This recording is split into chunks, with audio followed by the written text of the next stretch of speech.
Rizky Agam Putra, putra kedua dari Ilyas Abdurrahman, korban tewas ditembak oknum prajurit TNI AL berkaca-kaca ceritakan mimpi ayahnya di tahun ini. Ditemui di rumahnya Taman Raya Rajek, Kabupaten Tangerang, Sabtu, tanggal 4 Januari tahun 2025. Pria berusia 24 tahun itu tampak menggunakan baju berwarna hitam.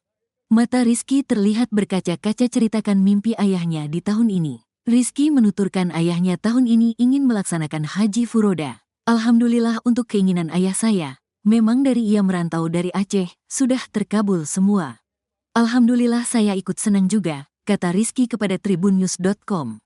Mata Rizky lalu terlihat berkaca-kaca menahan air matanya menetes. Tapi ada pesan ayah saya, dia ingin tahun ini mau haji furoda, terangnya.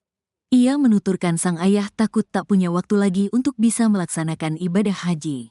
Itu ayah saya bilang, ayah takut nggak ada waktu lagi, ayah pengen naik haji.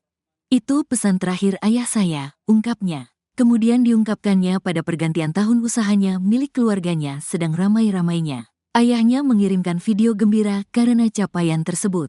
Terakhir ayah saya memvideokan pada saat tahun baru, libur nasional. Waktu orang liburan, ayah saya senang sekali mobilnya, mobil rentalnya jalan semua, ungkapnya. Tapi kata Rizky itu menjadi video terakhir yang dikirimkan ayahnya untuknya. Ayah saya videokan dan mengucapkan selamat tahun baru dan semangat tahun baru semoga makin sukses dan maju. Tapi ternyata itu video terakhir ayah saya, tuturnya. Sebelumnya aksi penembakan terjadi di res area KM 45 Jalan Tol Tangerang Merak, Desa Pabuaran, Kecamatan Jayanti, Kabupaten Tangerang, pada Kamis, tanggal 2 Januari tahun 2025. Peristiwa ini berlangsung pada dini hari dan mengakibatkan satu orang meninggal dunia.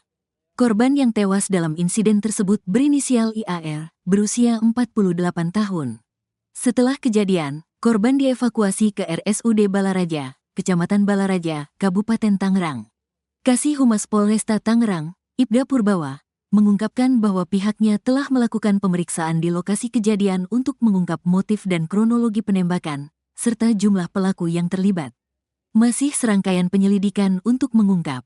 Setelah kejadian dan adanya laporan mengenai peristiwa penembakan, Kapolres dan Kasat Reskrim langsung terjun untuk melakukan pengecekan TKP, jelas Purbawa. Sedangkan satu korban lainnya, berinisial Rap, berusia 60 tahun, masih dalam perawatan intensif akibat luka tembak di punggung sebelah kiri. Untuk satu korban lainnya masih dalam penanganan medis karena luka tembak di bagian punggung dan juga mengenai tangan sebelah kiri, tambah Purbawa.